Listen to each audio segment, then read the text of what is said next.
Hello, everyone, and welcome to another episode of Game Junk Reviews. This time we'll be doing The Legend of Zelda, Tears of the Kingdom, what many are saying is the greatest game ever made. We'll weigh in on that. We'll let you know if that's the case. Is it even better than Breath of the Wild? We'll talk about all systems in the game, positives, negatives, but I'm doing it with one other person, Sean Dwyer. Hello, Sean. How are you? I'm doing well, Frank. Thanks for asking. We should say, Huck, well, obviously he's away this weekend, which is part of it, but I think he kind of hit a wall in this game where he just wasn't really feeling compelled to play anymore. So that's why he's not taking part in this review. Yeah, it happens. Happened with me twice in Breath of the Wild, so I can understand. But Sean, where was Breath of the Wild on your top games of all time? Was it number one or two? I believe it was number two. Okay, so you are a fan of the original. I had never played. I've started the original twice and never beat it. And then right before Tears of the Kingdom, I got hooked and I did every shrine, not every side quest, but a lot of Breath of the Wild. So I was ready. I was fully on board. I wasn't going into Tears of the Kingdom as a Zelda naysayer, although, and when we saw the footage, we did a reaction video of Tears of the Kingdom. All the powers looked really interesting and great additions to the other games. So I was very excited for this game. And I guess we'll see if the game lived up to that excitement. In some ways it did, in some ways it didn't. But last thing I'll say, we'll try to save super spoiler stuff like ending and the end game type stuff until later in the video. But in the first part of the video, we will definitely be talking about systems, characters, things that come up in the game. So there will be some mild spoiler, but nothing huge story wise. So be prepared for that. Okay. Is Sounds good. that right, Sean? Did I miss anything? No, that's it. Okay, we're good to go. Tears of the Kingdom. Well, you just finished it. I finished it like a month and a half ago. So I'm a little rusty. I made a lot of notes. Sean, what did you think of the sequel to your second favorite game of all time? Well, I mean, I'll just say right off the top, I loved it. Now, that's not to say there aren't some issues with it, but and maybe we'll get into at some point a little discussion of the idea of the perfect game, quote unquote, which I think we have talked about a bit in the past, but certainly it's something that comes up with something like Breath of the Wild, and obviously this game has gotten amazing reviews, but yeah, I mean, I think for me, the big question was like, okay, it's a sequel. As we've talked about, Nintendo doesn't do direct sequels very often. And so is it just going to feel like DLC? Is it just going to feel like Breath of the Wild reskinned in some way with some new powers? And, I think ultimately it's kind of a great balance of it doesn't really break anything, doesn't fix anything that wasn't broken, I guess we'll say. Like, it is building on Breath of the Wild, which is a game I love, and it gave me all the same vibes, but it gives you tons of new abilities. It makes it even maybe into more of a puzzle game than the first one was, which obviously I love.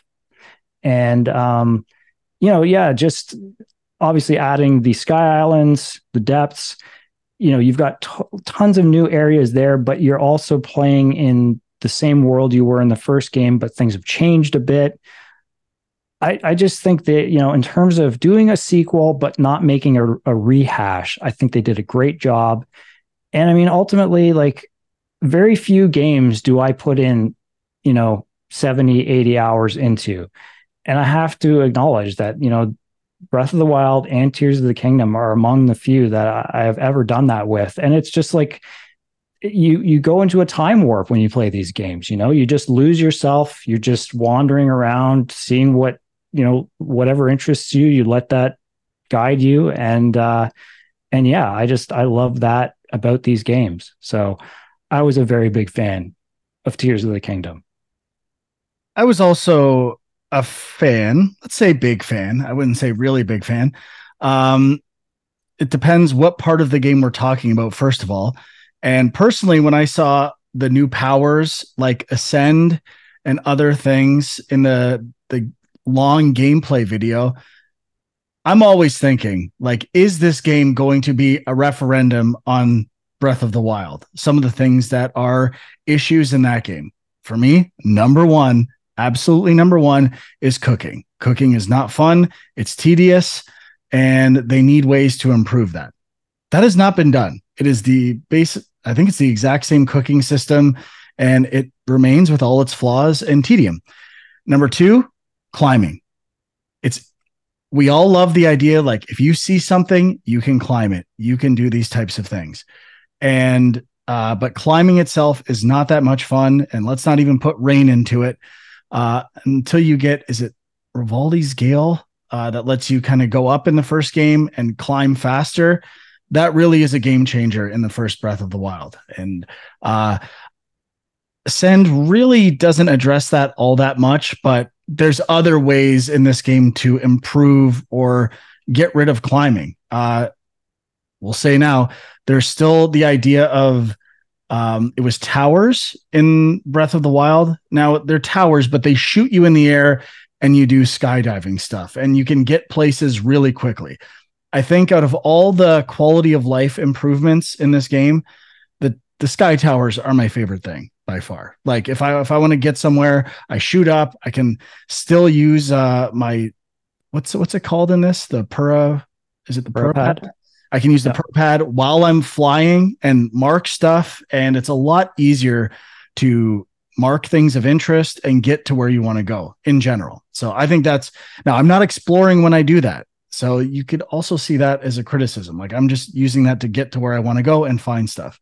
I very rarely in this game traveled on the ground, like just exploring from one spot to the other, and which includes building stuff.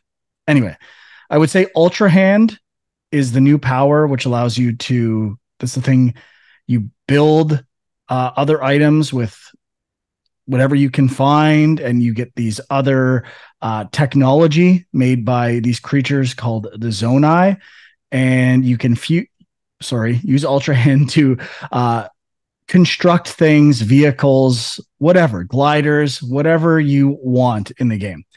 And I mean, it basically replaces Magnesis and a few of the other Sheikah Slate abilities in Breath of the Wild, and quite conveniently, I would say.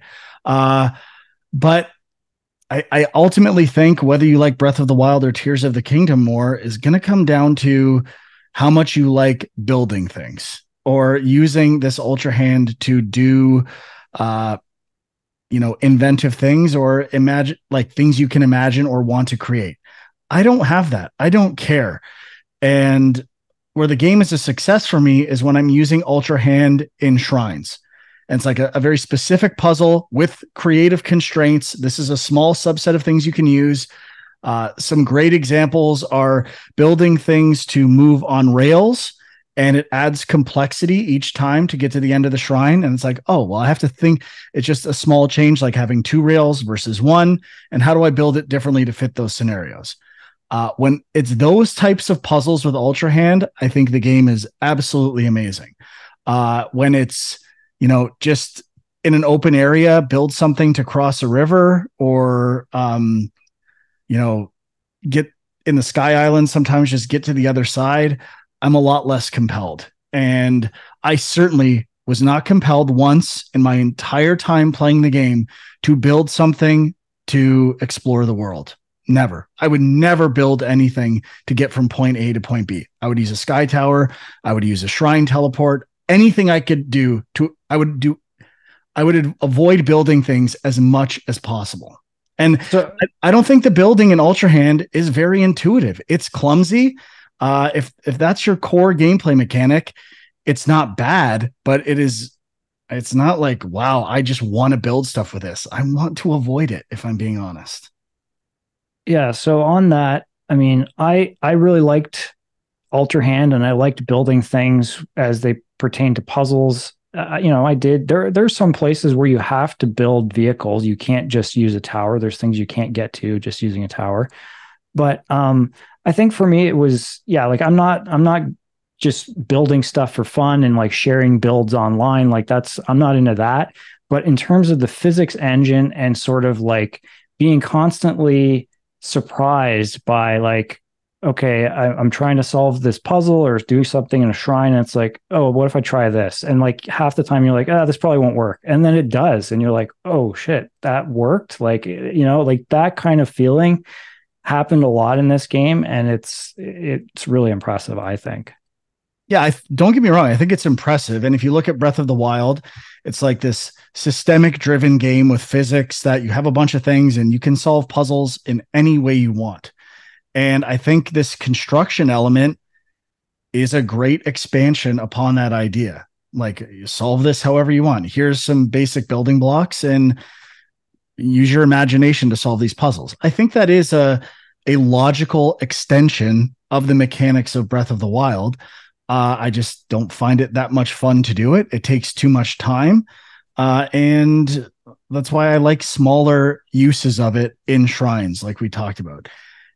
But overall, it is pretty good, and it has its moments for sure. We'll talk about one that I think we both agree is pretty solid using Ultra Hand towards the end of the game. We'll save that for later. Just on that too, there is the ultra or the auto build ability, which takes some of the monotony out of things. Although I have to admit, I rarely used it. Me too. And I really didn't get a lot of like, I wish they gave you more blueprints for people who aren't into the building aspect. I don't care if someone can make 100-foot tall guy with a log for a dick that explodes a rocket. Like, I could care less. I know it's hilarious. People love that shit, but I don't care. Like that. That is not a selling point for a game for me. If people have fun with that, that's fine, but it's not going to make me like or dislike a game. I mean, that's the kind of stuff that I think gives the staying power to a game like this. And I mean, obviously, Breath of the Wild still is a game that people play, people mod, people speed run. Like, and I think this game is going to be that times 10 probably because of that stuff. For sure. And I couldn't care less about any of those things. Modding, what was the other thing you said? Speed runs. Speed runs. Oh, yeah, don't care. If you can break the game, good for you. Have fun. Uh, anyway, um, the but using Ultra Hand, I would say if we're talking about the four powers, the four main powers, Ultra Hand is number one with a bullet. You're going to use it the most by far. Fuse is probably number two. We'll go through all the powers. Ascend, and we're going way down after that is Ascend, and after that is Recall. And to me, that's the biggest criticism for this game. Like, Fuse, I thought was going to be interesting, and it's kind of a failure to me. I barely used it unless I had to. And Ascend, it's very rare to the point where it's almost the trick with Ascend is remembering you have Ascend at times. Like the goal design wise is almost to use it or require the player to use it so sparingly that it feels like a eureka moment when you realize, oh, I have Ascend. It's not necessarily a glaring success for me. And Recall is mostly there, from what I can tell, to in case when you build something that doesn't do what you want to do, to call it back. And even that sometimes, like, I had things that went across water and I was out of the range of Recall. And I was like, okay, I guess I just have to restart a checkpoint or do something because I've lost all my resources for building this thing. There were not a lot of time travel puzzle. I was expecting with Recall all these time-based puzzles, and there's next to none other than like the gears and the beginning of the game. Yeah. So, I mean, I agree on Recall and Ascend for the most part. Like, I think Ascend is kind of one of those ones that you, like you said, you don't think about it that much at first. By the end of the game, you are using it more and thinking about it more, and it is pretty cool. Like, there's been other games since that I've been like, oh, I wish I had Ascend in this game. So it's interesting in that regard. There's one temple, the electricity temple, the one in the desert. I thought Ascend was used very well in that temple. I thought it was really good. But I mean, in terms of this game being, or Ascend itself being a referendum on climbing in the first game, it still takes just as long sometimes. Like it kind of what's the word I'm looking for? Like curbs itself by how many things you're going through, and you have to hit a button when you get out the other side. I'm not crazy about Ascend. I mean, I didn't have any issues with it, but then I like just climbing too. So I have really no issues with that stuff. Recall, I agree. That's probably the biggest disappointment. And maybe part of it is like I've played other puzzle games that have had that mechanic and I've been like, oh, can't wait to see what Nintendo does with this. And there's a few specific shrines that use it. And obviously, the thing that they showed in the gameplay video of just using it to get up rocks so you could get back up to the sky islands. But really, beyond that, and I think it is Did just you a ever tricky use thing. that more than once to realize it just lifted me to some random place in the middle of the sky? And I'm like, I'm better off teleporting to a shrine or using a tower. Yeah, there was a few points I used it kind of earlier on in the game when I needed to get up to something and I didn't have a shrine there yet or something. But yeah, for the most part, not used very much. And I think it's just, it's an open world game. And I think that is a very tricky mechanic to just let you use anywhere. I mean, there's some stuff you can use it like with enemies and stuff too, but I rarely use it. And this is not a major issue for me, but I did find recall and some of the powers were not consistent in the range you could use them. Like they gated stuff where each scenario almost had different limits for what was in the range of recall, and I think even ultra hand sometimes. Like I know I've grabbed something this close to me before, but in this dungeon it's not allowed. And that kind of is goes against this do whatever you want and use these powers however you want. So at some point they're realizing they're breaking their own design, similar to the checkpoint system in some of the stealth stuff in Breath of the Wild.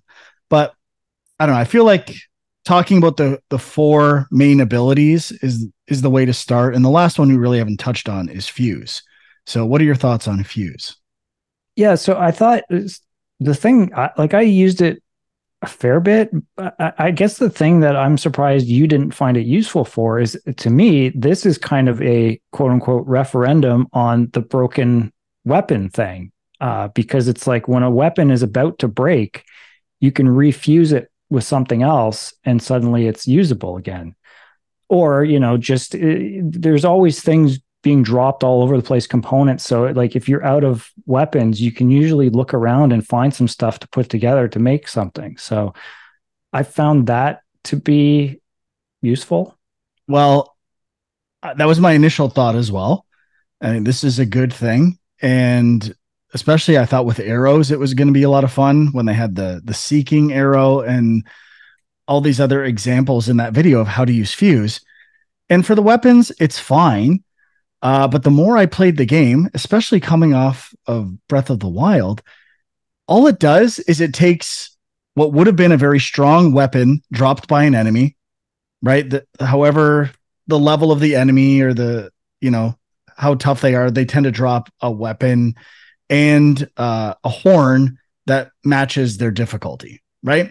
So in the previous game, the game would scale by dropping those weapons, and it was a powerful weapon. Powerful enemies have powerful weapons.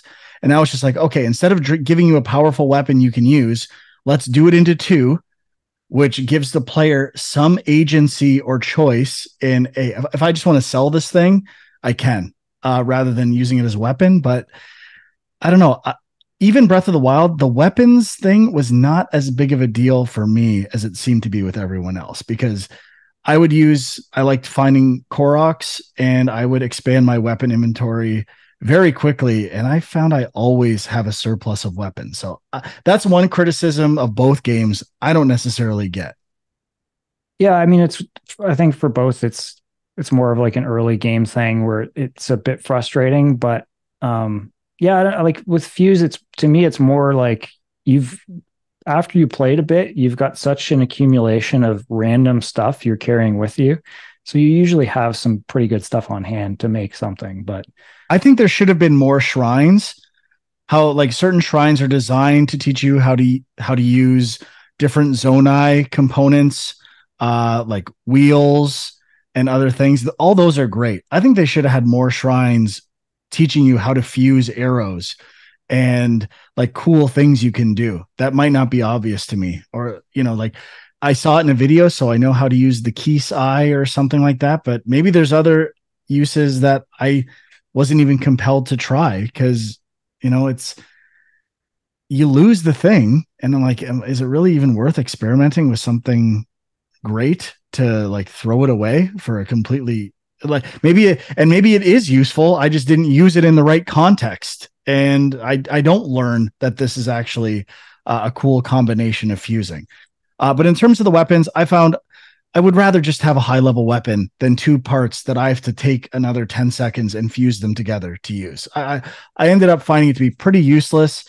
And for the arrows specifically, I mostly just used the 5 or whatever core arrow types. Um, Other than having the in the depths, the bright see, what are those things called again? That lets you see in the dark and you have to shoot an arrow all the time. That's really the only time I used fuse a lot. Yeah, I guess one other cool thing that I didn't really think about or use until later on in the game was fusing stuff to your shield, which is kind of cool. Like you can I use did that. I did emitters and the stuff like bouncy that. thing. I tried all that stuff, and it really wasn't that successful.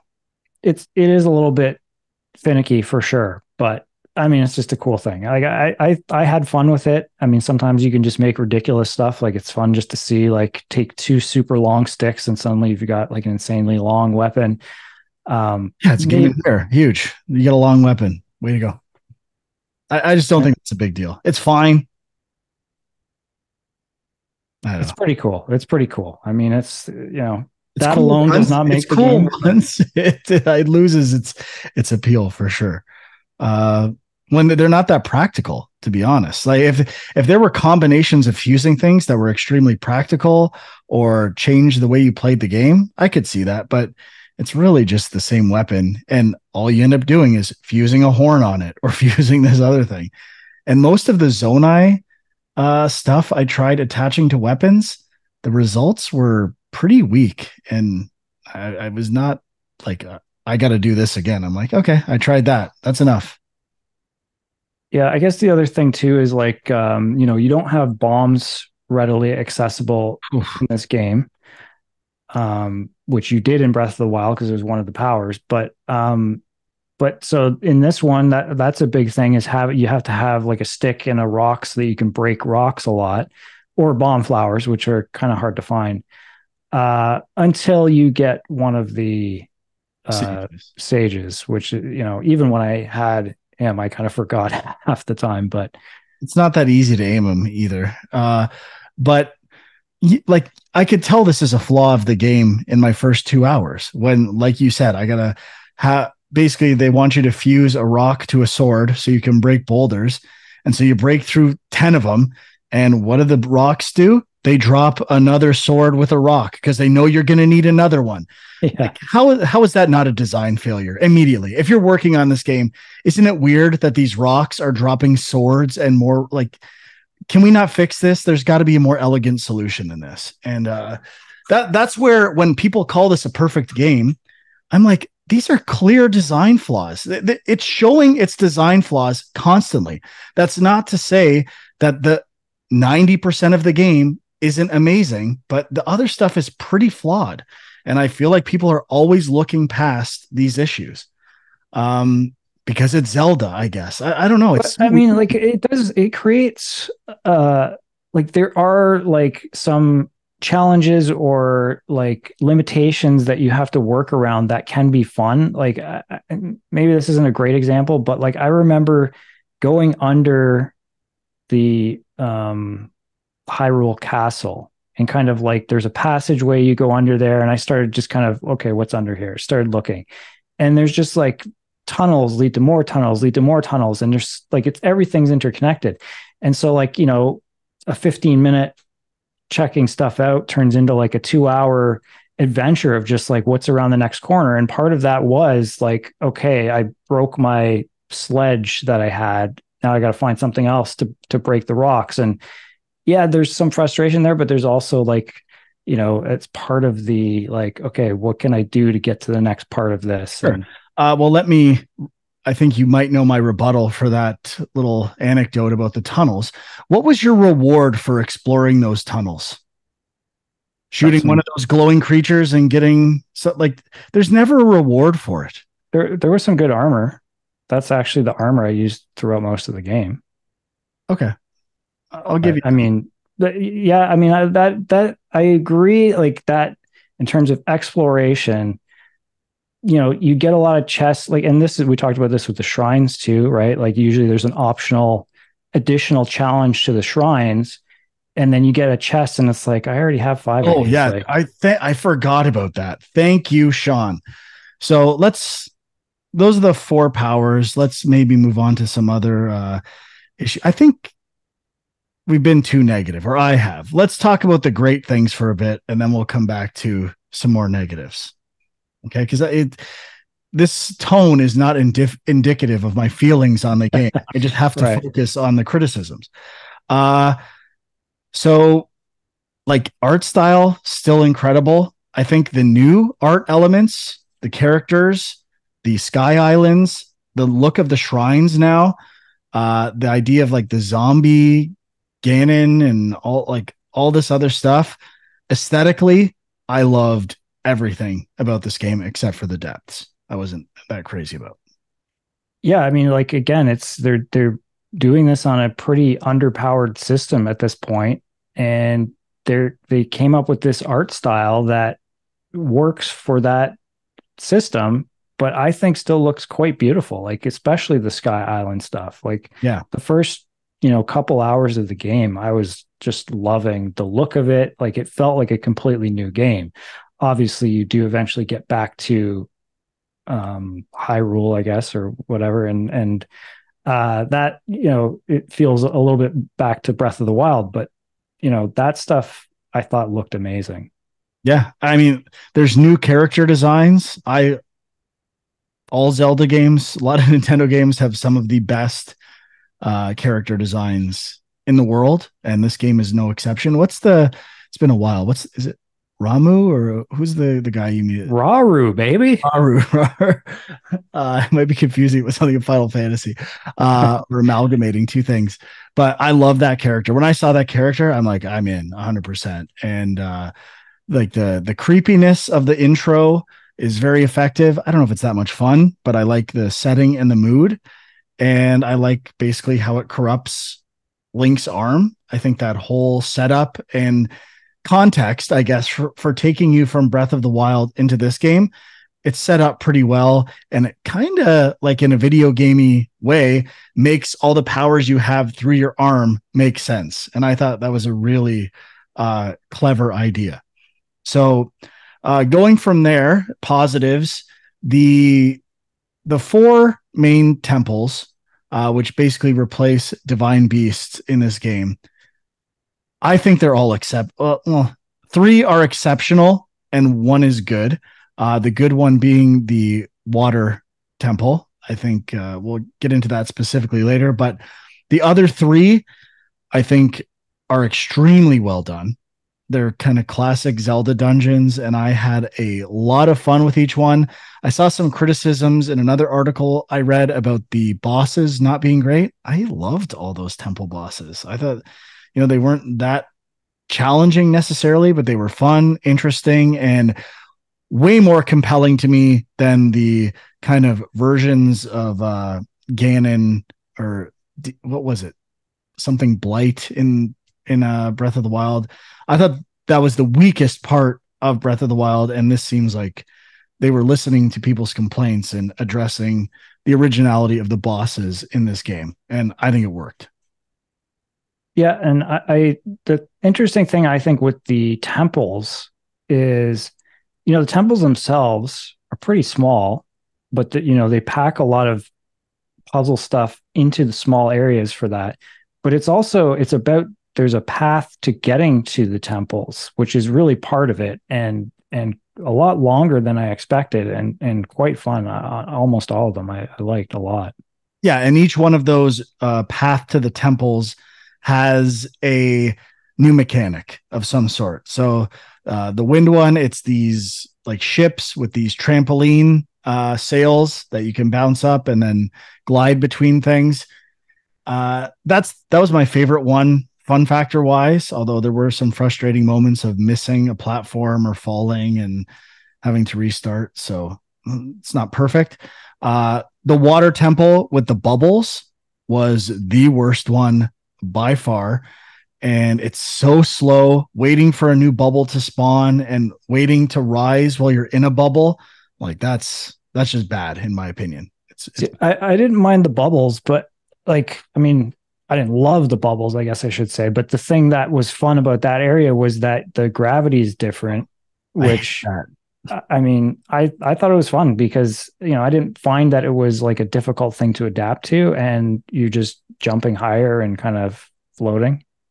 I would love to observe uh play tests for this game when people didn't go to like they clearly kind of like I suggested after playing Breath of the Wild, they should point you to the Rito divine beast first because you get the gale and you can ascend and stuff like that.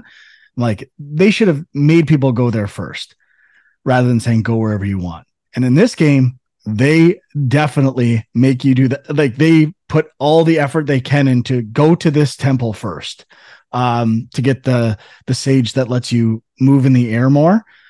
And I would love to see how players reacted, or if there was playtests where they made people go to the water temple first. Because if I didn't have that extra momentum in the air from that sage, I did not know how I was supposed to get up to certain places. And it was not obvious to me at all. And I think people would have struggled immensely without it. Yeah, could be a fair point. I hadn't really thought too much about that, but I still like that temple for the most part. And I think my favorite was the wind, then electric, then fire, then water. I feel like a lot of people were down on the fire temple with the minecart stuff. And that's the one Huck threw yeah, in the that's right. towel That's on. right. Yeah. I kind of like that one. It's more of a temple in understanding geography and like the puzzle is how like getting from point A to point B. But uh again, it is frustrating when you fall from somewhere in one of those temples. And it does an okay job of creating shortcuts. To me, the wind temple was the best at that. Like once you started opening up doors and like certain gates, I could get anywhere really quickly. They're kind of open. And I forgot to mention the electricity temple. All this is coming back to me now. I love how it didn't have a typical structure. You like fought the boss outside, then you go in, you do like this preamble, then you get to the map, then you go up. Like it was just like every temple had a bit of a twist where it was a traditional Zelda temple, but it had its own thing going on. And I think those four, if the game was just those four temples, I might say it's as good or better than Breath of the Wild, but that's not it. Yeah, I mean that's still kind of the bulk of the story of the game, and I think it is very solid. Did But you have yeah, a favorite temple or a least favorite? I mean, I feel like probably the wind was my favorite, but I don't know. I'm already kind of forgetting what the electricity one looked like, and I It mean the had fire. multiple levels and it was like almost a column with side rooms. And you were trying to figure out how to get to the floor Oh, right, right, above. And right. then it also had the mechanic with those like locust kind of creatures that you had to use a different weapon on. Yeah, right. Where you Yeah, get I like that one actually. And yeah, like the fire one, um, it does seem daunting when you first get there because it seems bigger than some of the other ones. And there's all these mine tracks, and you're like, it feels complicated, but once you just kind of start pushing forward, it's not that bad. But yeah, I mean, I kind of liked all of them. I didn't even mind the water one that much. So, like I said, I had fun with some of the mechanics in that one. in terms of new additions, I've kind of touched on my other two favorite things, sky towers. And I didn't mention this though, skydiving. Anytime I got to do skydiving, there's a few challenges where you have to go through rings quickly and stuff like that. I loved skydiving in the game, and I wish there was actually more of it. And that goes along with, if we have Hyrule and then we have the sky and the depths.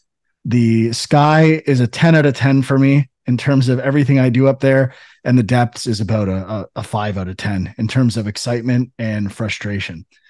So sky, everything to do with it ruled for me. And even the art direction up there, it's just like they're not even the same. And I get the sense people love the depths, and I am struggling to understand the appeal of the depths, other than it's like a whole nother world underneath. Well, that doesn't mean it's a good world. Why is it fun to Well, walk 10 feet and drop a light every like maybe I do that for the first one, and then you give me a power that like lets me do it quicker or takes out the monotony of like step by step shooting an arrow. It's got a whole nother health economy, which I was compelled by at first, but ultimately was frustrated by. And yeah, I think the depths is pretty weak. yeah, so I didn't love the depths either. Like I did, it was one of those things where the first time you go down there and it's like, oh, like it is kind of mind blowing that it's like that's a whole other world, like you said. But I mean, I think the Sky Islands are a bit underused, to be honest with you. I Like I agree. think the a couple of the temples are there, but beyond that, there's and obviously the opening couple hours are there. But then beyond that, I did not go up there that much, Well, and I whenever I wish. would use the Sky Tower and I saw a new, like, I would be looking for what's interesting, and I would like, okay, I'm right there. All I have to do is kind of use a couple pushes or whatever, and I can check out this new area and I can see there's something good there. The depths is the exact opposite. It's you can't see what's ahead of you. My only compulsion to explore is for the sake of exploring. It's the total antithesis of what people said was great about Breath of the Wild. If I see something and I want to go there, I can. In the depths, you can't see anything. And it's like, it's an exercise in frustration for the most part. I only went to the depths and worked in the depths when I absolutely had to, and I chose to do stuff in the sky whenever I could. So I don't think Are you sure you weren't just scared of the depths? Like too I many was jump scares. 100% not scared of the depths. Okay. I mean, it is something I didn't really explore until I was forced to, and I think there is some cool stuff with the idea that you're shooting arrows or you're throwing these things and lighting up an area, and sometimes there's stuff there. Like it's not all just flat. Like sometimes there are uh things down there that you're finding, and that can be kind of cool to have something slowly reveal itself to see what it is. And obviously once you get some of the light routes, it's a lot easier to navigate down there. But um, I could have used more light routes. I thought they were a little too few and far between for yeah, exploring. I would have been yeah, more compelled if I could see a light route in the distance. It's like, oh, I'm going to go get that one now. Like you kind of lead the player, and maybe there's, oh, I see two light routes. Which one do I want to go to first? And to go down one, maybe you have to build something to get to it, which there are like kind of like corrupted oceans and lakes and stuff like that down there. I just don't think it's well designed at all. And the stuff that you can climb is covered in corruption, and there's not really an obvious way to do it, or it's definitely not worth the risk. So I think those are valid reasons why it's poorly designed. yeah. The corruption element is a bit of like I feel like there's a puzzle element there where it's like you have to figure out how to get past that stuff sometimes, and usually with like a vehicle or something. Um, but yeah, I mean, I don't know. I certainly don't hate it, but like it wasn't my favorite part of the I game. don't hate it, but oh, it's just big is not a good enough excuse for me for why it needs to be in the game. And I actually might have liked it if they took more of the approach of the Sky Islands. Like uncovering that map was pretty easy once you went to a tower, right? The depths is like, that probably is the point to explore it at your own peril. But I don't know, it's not necessarily fun to me and doesn't coincide with the rest of the game. Where the towers like open up a map. Like if I climb this tower, I'm going to see this whole area and fill in the map. The way it doled out that stuff with the light routes was like not enough to make me want to do it. Yeah, I mean it is similar though. Like I felt compelled in both Breath of the Wild and Tears of the Kingdom to just like pretty early on to just want to unlock the whole map. And the depths I wasn't as compelled, but there is still a draw there, I think, in terms of wanting to, like, you have to get from point A to point B, but if you're along the way seeing some of these light routes, like at least for me, I would probably veer off and be like, okay, I'll grab that, just for the sake of wanting to open up that map. Yeah, I very rarely saw in the areas that I went to where it's you had to, and they're like, okay, it's set up to so you see this light route, and then you see another one. That didn't happen very often. Only a couple times where I actually saw another light route that I could go towards. But again, maybe I wasn't giving him a completely fair shake because I didn't feel like taking 10 steps, bringing out my bow and arrow, going to the fuse thing. Hopefully, I'm sorted by most frequently used for these bloom seeds, and I'm just doing it over and over again. I haven't said it in a long time, Sean. It's got to be said. Who thought this was fun? I just got to point out, you don't have to use an arrow. You can just throw these things, which is a little easier. That's pretty clumsy too. Dropping things from your inventory, also not great. The game in the first one was already overburdened by mappings, and we'll get to some of that with the sages as well. I thought I was going to have more positive things to say, but to be honest, most of my positive things are all in Breath of the Wild. It's just, the world is incredible. Like you said, I want to go do this or try this or level up some armor, go to a great fairy, find a shrine, do all the side quests. All those core gameplay mechanics are still amazing. I that's where it's weird to review this game because it's still great, but most of the new things are a deterrent for me. Even though I can appreciate the scale and the innovation in a lot of the stuff, it wasn't necessarily fun for me. Yeah, see, and I thought all the new stuff they added was gave the game a new flavor, but also was a draw. So I totally agree. It gives the game a different feeling, even though it's very similar. There's a different vibe in this one, which I think is probably actually like one of the coolest things about it. To do the same game, but all the little things make it feel new. yeah, That's pretty. And the shrines are awesome for the most part. The one criticism you already kind of touched on was I loved find you in the map, you get an indicator if you found all the treasures in a shrine. And of course, I have to get every treasure when I'm in a shrine. I can't go to bed unless I do. So in this game, I'm like, okay, let's find this other treasure. What the hell was going on there? And you find these treasures, and it's like a weapon I already have. It's some shitty elixir. Give me a reason to explore. These are more challenging puzzles.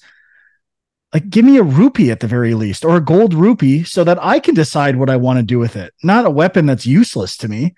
You set this puzzle up, and the only thing you have going for you is insane people like me who will just do it because they have to. well, If I was a normal person, I'd be like, oh, forget these. This is a waste of my time. I think, if you enjoy puzzles, solving that puzzle or that optional element of the puzzle is its own reward. So, I mean, I I hear love you. shrines. Like the shrines are still kind of my favorite thing about both of these games. Like that's the thing that just in between everything else, you're doing that. And it's each one is kind of its own unique, fun puzzle. So, And another thing I prefer in this game over Breath of the Wild, the shrines are a little more like they're shorter and slightly more linear from what I can remember.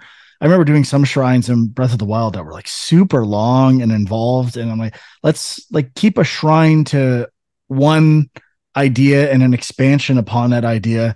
And I think this game is better at that. And as I said, I just love the look of the shrines, and the interiors of the shrines are incredible to me. Just So the color palette in general for the game, I absolutely love. Like the greens and these kind of monochromatic blues and greens. Like I love all of that. yeah, I agree.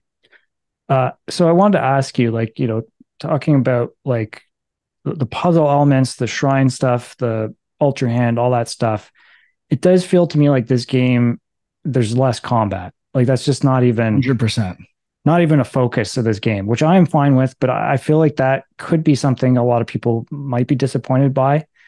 Eh, I was in the sense of getting stuff from fighting enemies to like upgrade armor and stuff like that. But I kind of think it's also my own fault. I would use the sky towers and avoid maybe paths that would have lots of enemies on them.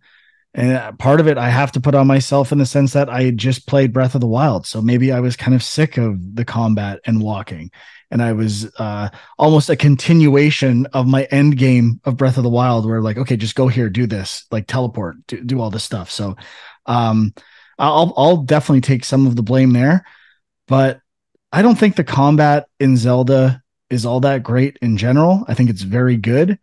Certainly not at the level as like God of War Ragnarok and lots of other action games we've played. And I'm surprised it doesn't get a little more heat. Or people saying like, is this has kind of been the same thing since Ocarina of Time. It's not up to the level of other combat games, but I still think it has beauty in its simplicity at times. And obviously, what people love about these two games is you can approach those enemy situations in totally different ways. You can use bombs, you can use environment objects. I rarely do that. I am usually using a weapon and doing well, yeah, traditional combat. early on in the game, for sure, like just going up and fighting somebody, usually you feel underpowered. And so like at least for me, like I'm running half the time. I'm just like, okay, I'm not even gonna bother with this. I'm just gonna keep going. And like I am a bit torn on that. Like, I think of a game like the Arkham series.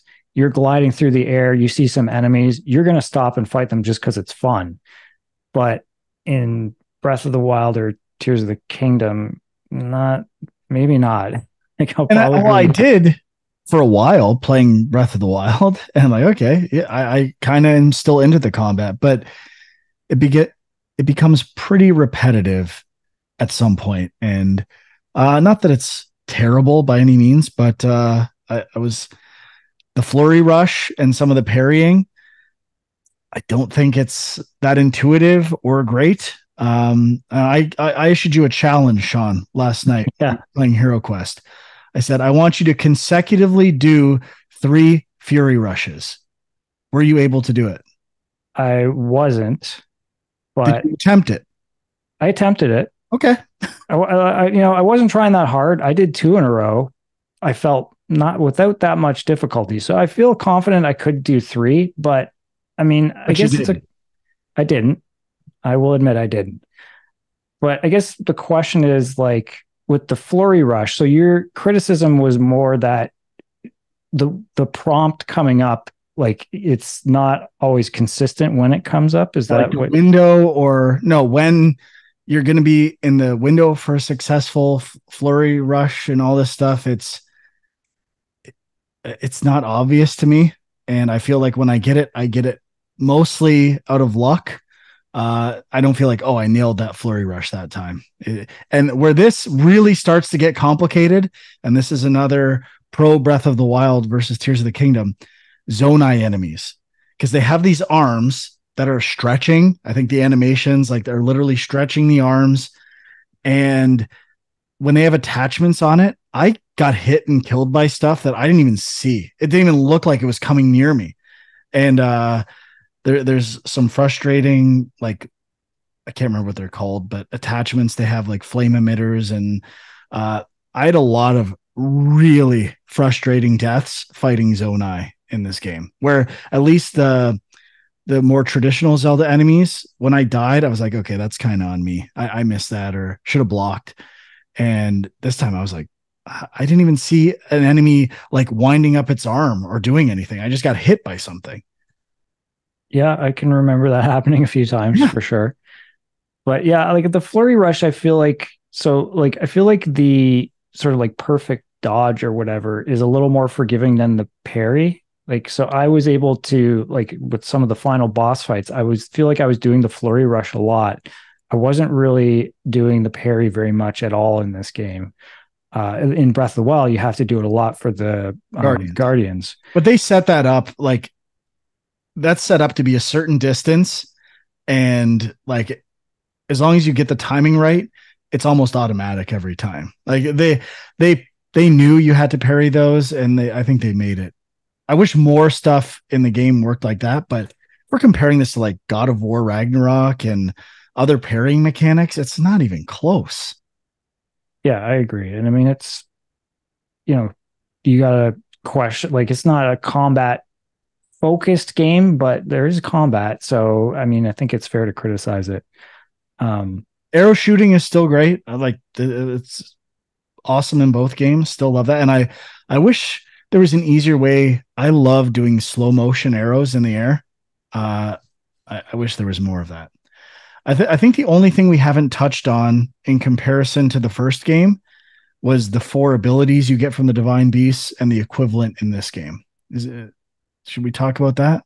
well, just before we do that, the one other thing you kind of touched on this, but like, with regards to the four main abilities, the Zonai devices that they add in this Yeah. game are kind of like cool new powers as well. It's interesting that they're not, so they have it set up in a way like sometimes you find them out in the world. Sometimes there's these what are they called? They're like gotcha machines kind of, but they're I don't remember there. It's like a a machine where you get toys out of it and you spin the metal thing and you can just get a bunch of parts. right. And so when you have those, they're like in these little bubbles in your inventory and you can pull them out and use them, but then you can't take them back in your inventory. So I thought it was an interesting, like at first I was kind of like, well, why can't I just get these things and carry them with me? Or why can't I just have like an unlimited number of fans? If I need a fan, just pull it out whenever I want. So obviously there is like some kind of economy there.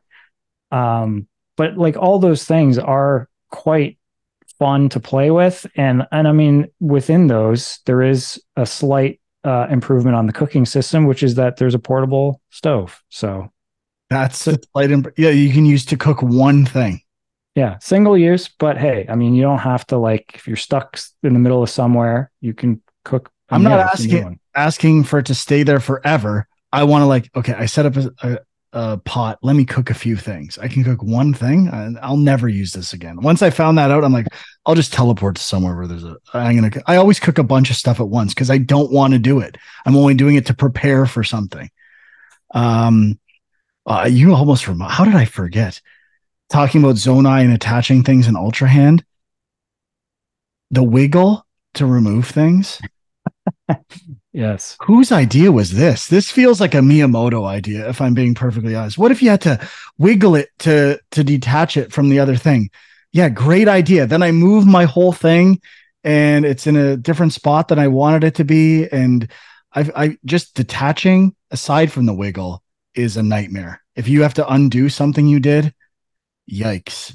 They should have a button to like just dismantle everything or like I feel order like there them. is a way to do that, but yeah, like the wiggle thing, it reeks of a Nintendo flourish to like make something feel more immersive or real. I agree. I'd rather just have a button, but it honestly didn't cause that much of an issue for me. Oh, it caused lots of frustration for me. And the other thing with Ultra Hand and the Zonai constructions, I hate that you have to hit it to make it move.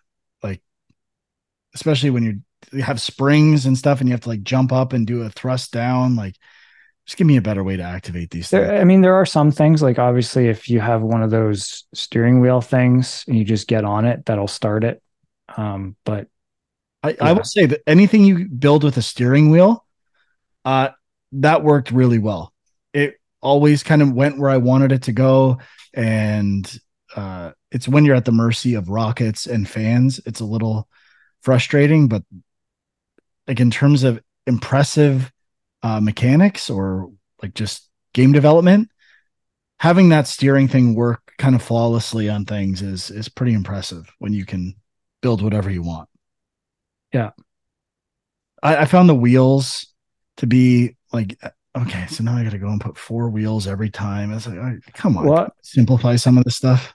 problem with the wheels I find is sometimes you want to put stuff on top of them, and some wheels that works with, but some wheels it doesn't. Some of them have to attach more from the side. So it's like, you spend all this time putting something together, and then half the time it's like, oh, okay, wrong wheel.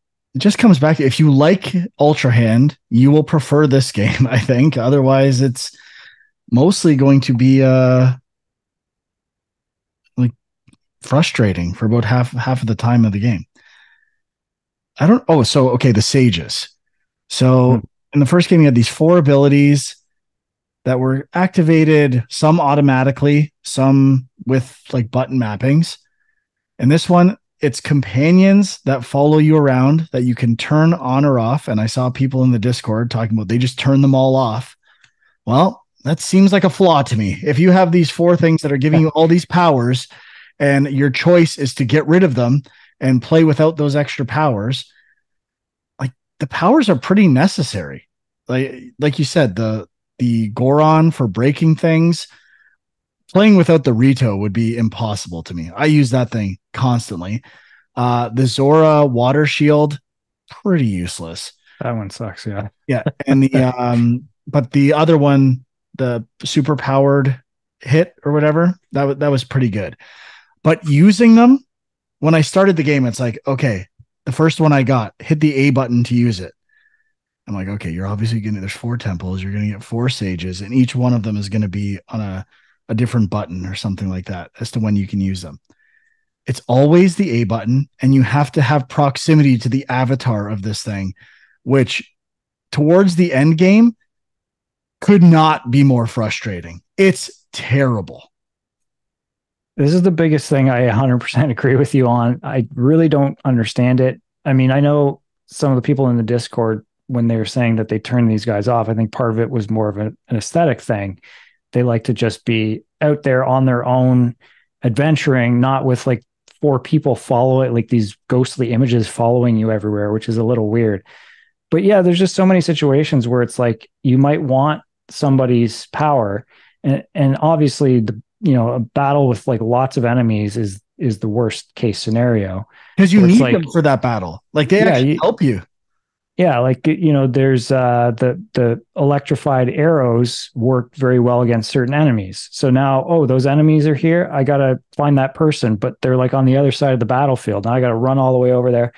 And like there's a part of me that's like, okay, it adds to the chaos of battle in some This way. Zelda rationalization is insane to me. If any other game did this, you would not be saying this. You'd be saying this is fucking brutal. In a battle, that is like, I kind of like it's not great, but that is my rationalization in my head. But there's moments where you're just doing puzzle solving, and it's like one of them can't stand on some rock that's behind you, so you can't find them, and you're like, where are they? Like that stuff is just Yeah. like, why do they need to be like a physical presence in the game? It's weird. Nothing about the system in the first game was broken except for the cooldown times not gradually going up and like the Gale only resetting once you use it three times because they know people are just going to use that over and over again because climbing sucks. But it was yeah, that is like absolutely confounding design choice to me. And I don't at least we can all agree, the entire world can agree that this is a flaw in a Zelda game. You can rationalize everything else that Nintendo ever does, but you have to say this avatar system for the sages absolutely blows. Yeah. All right. Everything else that I have to say about the game, I think gets into spoiler territory.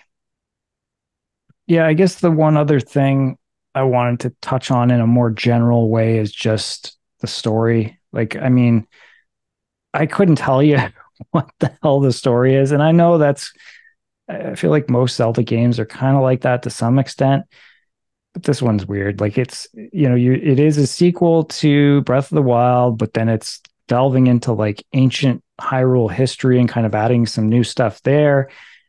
But like, I really don't understand what happened at the end. Yeah, I like the vibe, but details of the story, I don't really know. The most important elements of the story, I really liked. Like stuff that um it has to be spoiler, but the whole history and the 1,000 years ago and all the flashbacks, which are no longer the like location memories, they are you have to find a tier. I kind of like that system. I like the look of the characters, but the voice acting is not great either. And I like most games, including Final Fantasy 16, about 30 seconds into these cinematics, I am checking out. And then once it's done, I'm like, what just happened there? And I probably have to go Yeah. watch it again from the menu, or before I beat the game, watch all 12 again in order because I have no idea what the fuck the continuity was. Yeah. And again, I like I'm sure I've said this before. I'm a little torn on it, but like Nintendo, they have voice acting for these cutscenes for like the memories or whatever they are, and a few other places. But for the most part, I mean, it's a big open world game, and it's just text. And I'm like, like okay, like maybe part of that is adds to the idea of well, I mean, they do have people that talk quite a bit, so you are going through pages of text. But I was thinking that maybe it kind of gets to this idea of like you're kind of out on this adventure by yourself. There's not a lot of dialogue, but there's tons of people you do have to talk to, and it's just text, pages of text. So Okay, so this isn't necessarily a critical complaint, just a personal one. In terms of the world of Hyrule, because it's in the first game, it's kind of empty, right? There's very few people. Like some incident happened, and it's like you're kind of this game, you're restoring Hyrule in some sense. So there's way more people around. There's the cities have more things going on, and I didn't like that as much. I don't necessarily like talking to people, and I preferred fewer interactions and just letting me do what I want in the first game. yeah, I think you nailed it there because I think I really liked that in Breath of the Wild, that feeling of like quiet solitude while you're exploring and stuff. And this one, yeah, I guess I didn't really think about it, but yeah, there's more people around. You're coming across people as you're exploring, and it doesn't have that same vibe. Yeah. Not a big deal by any means though. So, Yeah. uh, compared to other games I've been playing though, I did play it all the way through. It wasn't like I got sick of it. It held my attention mostly based on the temples, but I think we can finally get into some spoiler stuff and my harshest criticisms for the game coming up. So should we give a star rating You know here, what? or what Let do me, you let me think? just say this. My harshest criticism and the best thing about the game I've yet to talk about. Okay. So yeah, I think maybe a star rating, and then if people want to come back when they've beat the game or gotten close to the end of the game, Yep. If it's a 4.5 out of 5 for me. Of 5 out of 5 for me. course it is. It's a Zelda game. It has to be. I think it's by law. You have to give a Zelda game perfect. What the Well, well, this is the thing I wanted to touch on, which is I don't think it's a perfect game. And if you're going to ask me, is it better than Breath of the Wild? I don't think it is, but I think it's a pretty impressive follow up. Like I said, I think it's kind of its own thing, even though it is building on the previous game. And yeah, I can't be very surprised if this isn't my number one game of the year by the end of the year. But I understand where you're coming from. You're seeing 10 out of 10s all over the place. That builds it up in your head that like this thing is infallible. But I mean, really, how many perfect games are there? This is something we were talking about well, I last week, and it's a tough question. think you kind of said it. It's more impressive than it is fun. And for as many moments of wonder there are, there as equal, if not more, moments of frustration for me in this game. And that's where the seesaw comes back, where I was frustrated at times in Breath of the Wild, but not nearly to the extent. And I can really only blame that on the new mechanics. And while they are impressive, I don't know that they're fun and necessarily better. So I would rather have bombs. I would rather have a lot of things that the first game had. So uh, it just, I lean heavily towards Breath of the Wild. Breath of the Wild, I would give a 5 out of 5, no doubt. Okay, well, I think we got to get into your harshest criticisms here. So, Okay, well, let's do the greatest thing about the game because it kind of lends itself naturally to spoiler territory. Okay. okay. It's story related. So this is spoiler territory now. We are now into spoiler territory. Be ready. The final boss and the fight with the dragon and finding out that the dragon is Zelda and then Ganon turning into a dragon, like all the dragon crossover and the battle in the depths isn't that good. I think the Phantom Ganondorf stuff in general, it happens a bunch in the game, is pretty shitty. But that whole ending for a game, because most game endings suck nowadays. Like they don't feel all that climactic. Even if I think of Breath of the Wild, the last boss fight was okay. I was kind of confused when I was doing it. This one like felt epic, satisfying, and just thematically, art wise, the idea of the dragons I loved. And I both dragons, Zelda and Ganon's dragons, I think are incredible. Like the eyes of those dragons are so cool. I love both of those things. So it ended so positively for me. I definitely like appreciated that. Yeah, I really like the dragon thing. I mean, by the time you get to that, I assume you really can't fail that. Like, I mean, I feel like I fell a couple times and it just kind of put me back somewhere, and I was like, okay. But I'm fine with that. I mean, like once you get to the end of the game and you're kind of, feeling the momentum, I think you just want to finish it anyway. Yeah, So that was great, and yeah, the fight in the depths, it feels like a good like challenge, like there was challenge there, I thought. But it's not the most fun. Like all the stuff with the gloom taking away hearts and all that. I was not really a fan of that. that's the correct answer. Uh, okay, so now we both love the ending. It's so we have this little gap remaining in the game, and it's not a short gap, it's a long gap in terms of gameplay. We have finishing the four main temples and then getting to the final boss. And I think you can do it out of order. I'll tell you the order I did it. First, I went to Hyrule Castle, where you're supposed to see Zelda there. This is one of the like worst level designs I've ever seen. And coming from Nintendo, who I would consider to be, for the most part, the best game designers in the world, it's an absolute embarrassment. It's an hour of go here on a map, fight six enemies, repeat 10 times. It's the same thing over and over again. This is the laziest and most uninventive design I've ever seen. And I can't believe that alone isn't getting more criticism. It is brutal.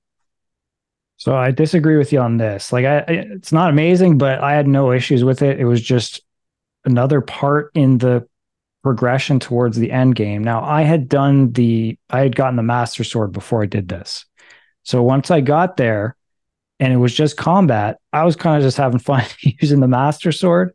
And I think there is a little bit of a puzzle element, which is like you're trying to figure out where the next area to get to is, and it's a little bit confusing. Like certain passages are blocked. You don't fall either, and then figure out like how to get back to that spot. That's a pain in the ass. I think I had to restart Yeah. the checkpoint a bunch of times. But Ugh. it didn't. I felt like it didn't last that long, and I don't know. I was maybe you hyped it up for me in a negative sense that I was like waiting for the really bad thing to happen, and I was like, it was fine. So I had no real issues with it, but it was nothing to write home about. It's just another part of the game. It was Yeah. fine.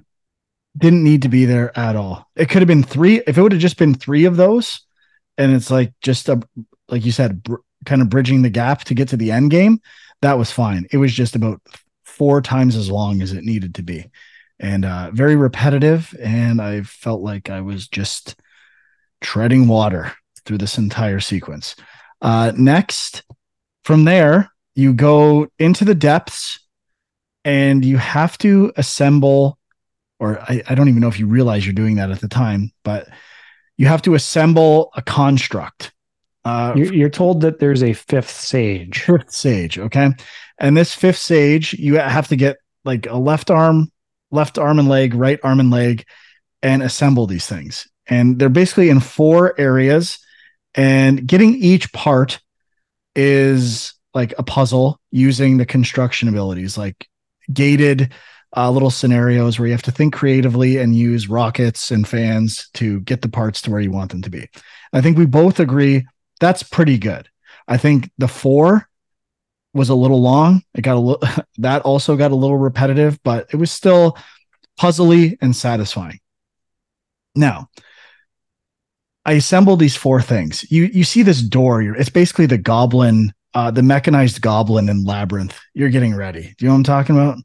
In Yeah. the door, you're basically building that thing. I'm like, oh, and the whole time, every time I added a part, I'm like, oh, I can't.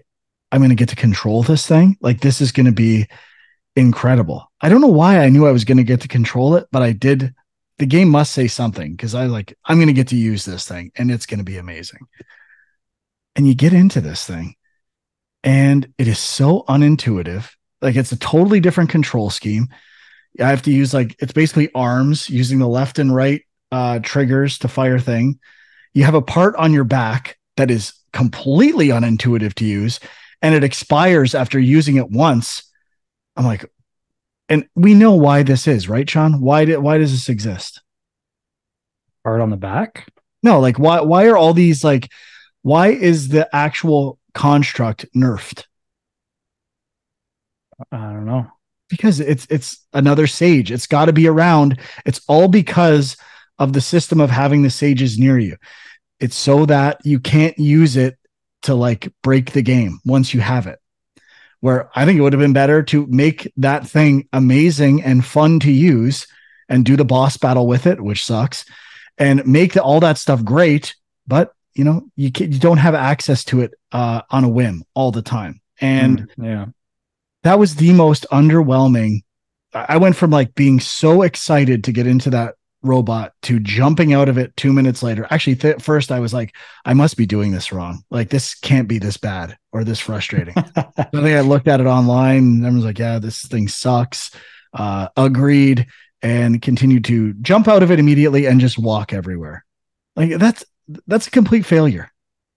yeah. So the other thing you didn't mention about it is that you can swap out the arms with different weapons and things you find, but It's still weaker than half of the weapons. It's weaker than the Master Sword. Why would I want to use it?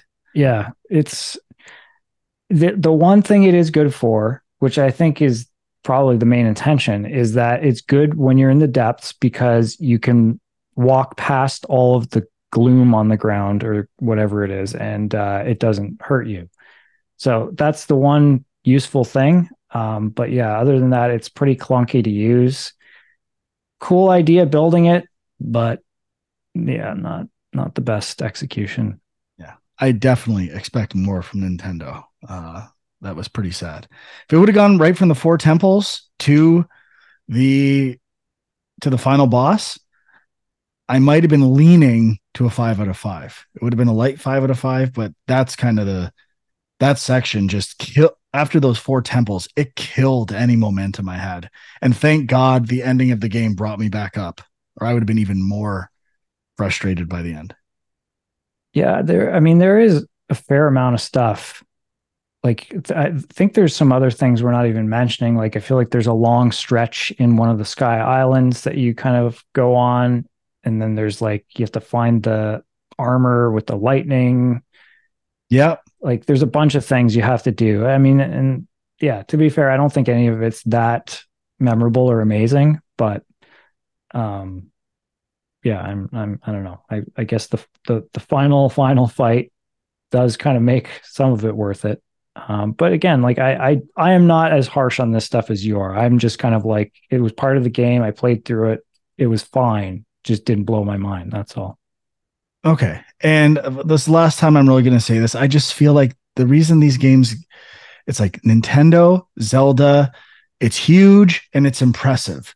All of those things are true. That does not make it like the best game ever made. You have to be successful in some of the things you attempt. There are major flaws and user experience issues with a ton of these mechanics, and no one seems to care.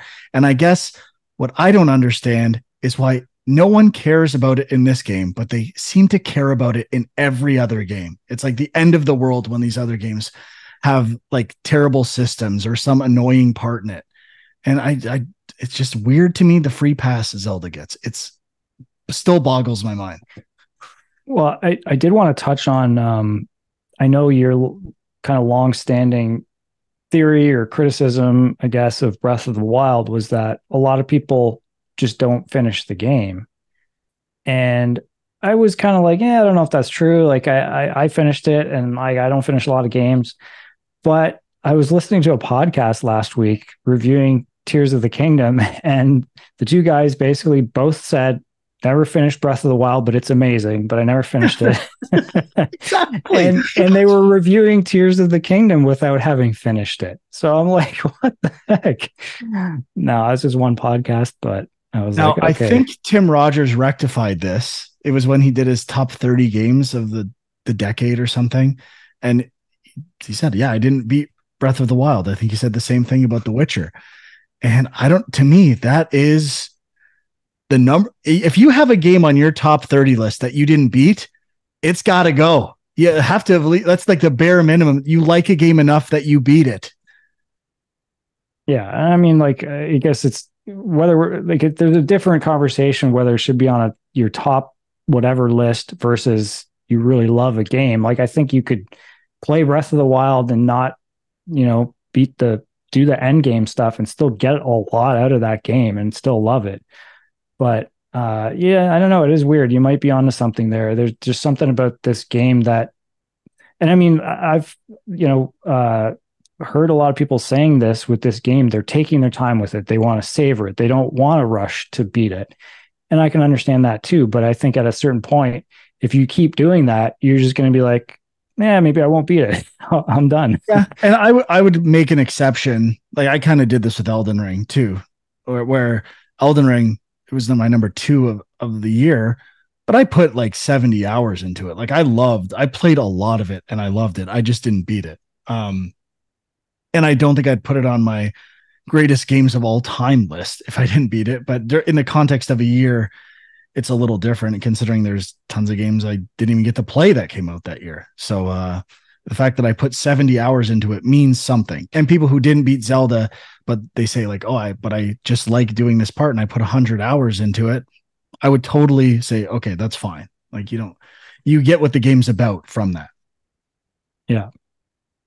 Okay. I think that's it for me for the most part. Yeah, I don't know. Like, did you want to touch on the Master Sword stuff? Like, I mean, there's a dragon thing there, which I thought was kind of cool, but I guess there's multiple ways you can do it, right? Because there's a way, and I had to look this up. I don't know if there was some way the game directs you to this eventually, but like, there's a way that you can get an indicator as to where this dragon is that has the sword, or you can just try to find this dragon, which seems impossible. Yeah, it's hard. It's hard. I think I had to look that up as well. And I do like the idea that they flip Breath of the Wild economy wise, where you have to have enough hearts to pull out the Master Sword in Breath of the Wild, and this one you have to have enough stamina to hold on long enough. I thought that Right. was a nice little twist. Yeah. And the actual cinematic and like idea of getting the sword out of the dragon, or that Zelda was protecting the sword, in her as a dragon. That stuff I thought was awesome. Loved everything about it. Yep. So Yeah. lots of good, but more bad than there should be as far as I'm concerned. Yeah, and like again, in terms of the story stuff, like I didn't really understand. Like Zelda kind of goes back in time, but then so like all the memories and stuff are like her back in time with these uh the, is it The the original Zonai? stages, no, Yeah, and they're not Zonai? no. One Or, is the fifth stage is his own eye. The oh original right, yeah, yeah. fifth stage. And so but yeah, like ultimately like, I don't know if this is Let's really summarize like this: what are the Zonai in the world of, like, what's their context in Hyrule? I couldn't tell you. yeah, I don't know. So it's some kind of ancient technology, I guess, and people, but I really don't know. And that's fine. It It's not the doesn't end of the really world, matter. but it's kind of weird. The one thing I wanted to bring up was the idea of Zelda herself. I kind of remember like when the game was first announced and some of the early stuff that was shown, I think people thought that you might be able to play as Zelda. And it was kind of a thing where it was like, oh, like Zelda finally getting to step up and do something. I feel like that didn't really happen in this game. Like she is not, she's part of the story, but I feel like she's I, not a, yeah, but to me, that's like a genre or like a series beat. That's always the case. yeah, The game's called The Legend of Zelda, but you never play as Zelda. yeah, I've had those questions since I played the first one when I was a kid, right? Like I the first time you play this game and it's called The Legend of Zelda, and you're like, well, I'm Link. I'm not like I didn't know. I remember that yeah, the first time. yeah, But I'm glad. Just a side note, the design of the new Zelda with like the shorter hair, it's the best. It's the best Zelda design of any game by far. I love it. yeah. I like it too. Okay. I think that's all I got, guy. I I think think I did a that's about it. pretty good job at telling people why they need to question these games a bit more and not assume they're perfect or the game of the year automatically. Yep. I can't You wait. should, I you wish I could should, go into the future and see what people think about these games in 50 or 60 years. well, I mean, it's interesting because I do think I guess like I try to put into words why I think Breath of the Wild is like a special game, and like obviously I like Zelda games in general, but like for me that was like the game that kind of cracked open world games and made them not just like a checklist of like fetch quests and stuff, and I just lost myself in that world. Well, I think I a huge part of it, and same with this game, and this is not like a backhanded compliment. This is not easy to do. The the vibe, like getting quests, sound design, um, the menu, like the when you get quests pop up, and again, sound design, huge thing. Like when you complete things and do stuff, like it feels important. I would never deny that. When I play these games, there is a feeling of a sense of grandeur that is undeniable. Whether the way that both games get introduced on the Great Plateau, and like the music and even small stuff like the wind blowing grass, like those small touches to the game's benefit make it feel important. yeah, yeah, I think that's fair. And that and I know that sounds backhanded. It's not. That is tough to do. Yeah, and again, the visuals on an underpowered system look great. How great would it be if Nintendo just said, you know what? People are going to buy our shit anyway. We're going to go beyond whatever PS5 is, and we're going to charge more for it, but whatever. These all these Nintendo fans will buy it no matter what. So let's just give them what they want. Not gonna happen. Oh, it'd be so good, dude. Oh, I I mean, it doesn't like Nintendo doesn't need it. I am aware their art design is probably the best in the world. I struggle to think of a game company or developer art wise that does more with less. And it's truly astounding. I will never, ever talk shit about Nintendo's art or polish. 10 years ago, 15 years ago, I wouldn't have talked shit about their design. Nowadays, design is becoming an issue. Okay. All right, there you have it. That is our review of The Legend of Zelda Tears of the Kingdom, available on Nintendo Switch. Right? Any other systems? That's it, right? That's it. You can use your vouchers. You can get a voucher system. Let us know in the comments why I'm wrong, and I won't listen. I know I'm right, but I'm curious. And I think, Sean, I'm glad. I think you made some good points. And an example to me was when I can't remember, like, the joy is the puzzle itself in some of these things and the building things. And I think that's what I'm missing, or that doesn't resonate with me as much as it does with some people. So let us know your favorite temple, your least favorite temple, and how bad that Hyrule mission is on a scale from 1 to 10, 10 being the worst, 1 being the best. Okay. Check us out on youtube.com/game junk. Discord link is on there, and we'll see you next time. Bye bye.